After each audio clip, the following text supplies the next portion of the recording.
Hi viewers, welcome back to our channel. ఈరోజు topic వచ్చేసి మనం చాలామంది ఈ మధ్యకాలంలో ట్రెండ్ అవుతున్న కట్ వర్క్ బ్లౌజ్ మనం స్టిచ్ చేస్తున్నాం కదండి. సో ఆ స్టిచ్చింగ్ అనేది పర్ఫెక్ట్గా ఎలా చేయాలో తెలియక చాలా ఇబ్బంది పడుతూ ఉంటారు. సో అందుకని చెప్పేసి ఈరోజు కట్ వర్క్ బ్లౌజ్ డిజైన్ అనేది మీకు నేర్పించడానికి నేను ఈ వీడియో చేస్తున్నాను అనమాట. ఇప్పుడు చూస్తున్నారా మా టైలర్ ఎలా స్టిచ్ చేస్తున్నారు అనేది. ఇది మిషన్ ఎంబ్రాయిడరీ వర్క్ డిజైన్ అండి.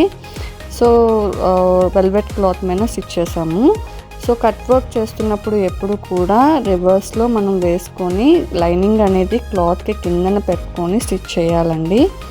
ఇప్పుడు మనం చేస్తుంది ఒకసారి చూడండి. ఒకసారి ఏదైతే కట్ వర్క్ ఉందో ఆ కట్ వర్క్ అనేది చిన్నగా పెద్దగా షేప్స్ అనేవి ఉన్నాయి కదండి.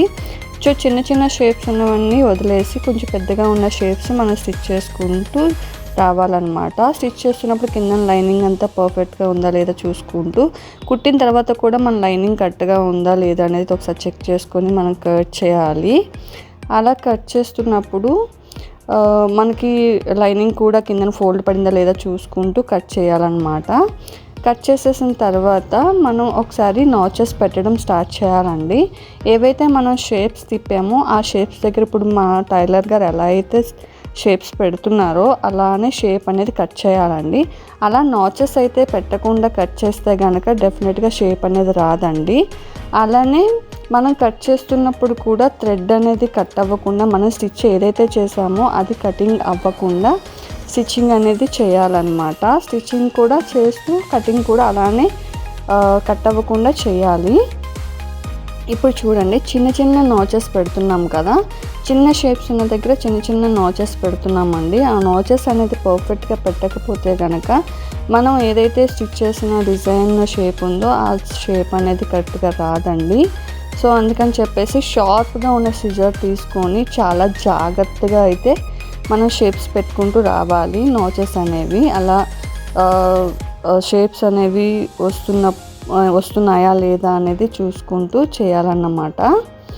సో అలా చేసిన తర్వాత టర్నింగ్ అనేది చేసుకుంటూ చూడాలి. ఎక్కడైనా మనం మర్చిపోయామా లేకపోతే షేప్స్ అన్ని కరెక్ట్గా కట్ చేసామా అనేది.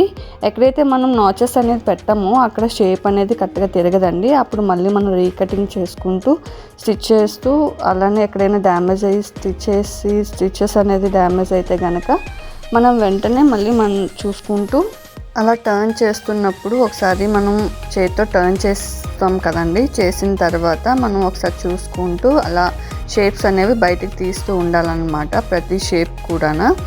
అలా చేసిన తర్వాత ఒకసారి చూడండి, ఏవైతే మనం లైనింగ్ ఏదైతే ఉందో బ్యాక్ సైడ్ టర్న్ చేసి మన చేతి వేళ్ళు ఏదైతే ఉన్నాయో ఆ వేళ్ళతోటి మన రౌండ్ అనేది తిప్పుతూ రావాలన్నమాట. అలా తిప్పిన తర్వాత కూడా షేప్ అనేది పర్ఫెక్ట్గా రావట్లేదు అని అనుకుంటే మనం ఏదైతే మిషన్ నీడిల్ ఉంటుందో ఆ నీడిల్తో కొంచెంగా షేప్ అనేది తీస్తూ ఉండాలండి. మరి గట్టిగా లోపలికి పెట్టి లాగేస్తే చిరిగిపోతుందండి. అలా చేయకుండా కొంచెం బ్యాలెన్స్డ్గా కొంచెం బయటికి తీయాలన్నమాట పాయింట్స్ అనేవి.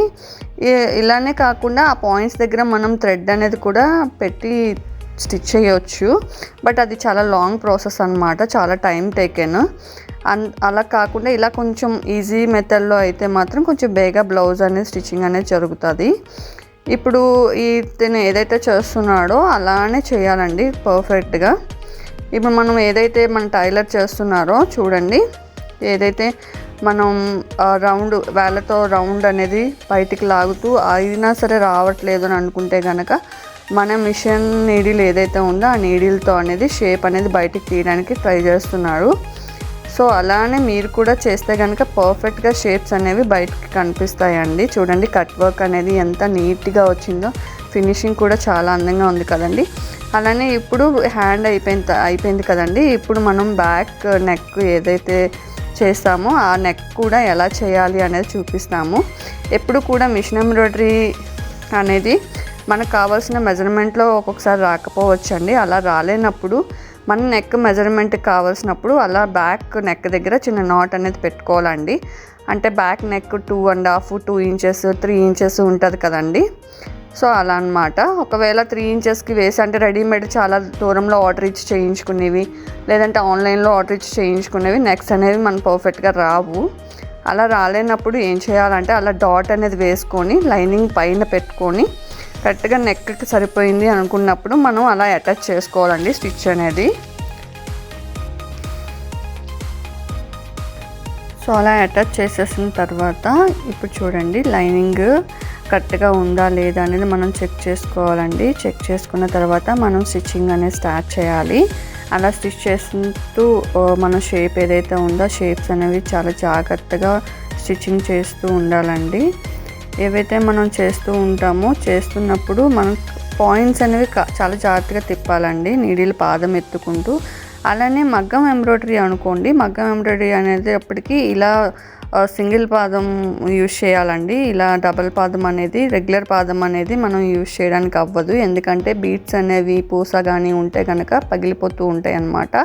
అది మగ్గం ఎంబ్రాయిడరీ అనేది ఒక్క పూస ఇరిగినా సరే మనకి బ్లౌజ్ మొత్తం ఊడిపోయి వచ్చేస్తూ ఉంటుంది. అందుకని చెప్పేసి మగ్గం ఎంబ్రాయిడరీకి ఎప్పుడూ కూడా మనం వన్ సైడ్ పాదం అనేది యూజ్ చేస్తాము. సో ఇది మిషన్ ఎంబ్రాయిడరీ కాబట్టి ఏమీ డ్యామేజ్ అవ్వదు. కాబట్టి మనం రెగ్యులర్ పాదం ఏదైతే యూజ్ చేస్తున్నామో అదే పాదం అనేది యూజ్ చేసేస్తామన్నమాట. బట్ స్టిచ్ చేస్తున్నప్పుడు మాత్రం కరెక్ట్గా ఏదైతే షేప్ జిగ్జాగ్ ప్యాటర్న్లో అదే కట్ వర్క్ అనేది ఉందో ఆ కట్ వర్క్ పక్కనే స్టిచ్చింగ్ అనేది చేయాలండి.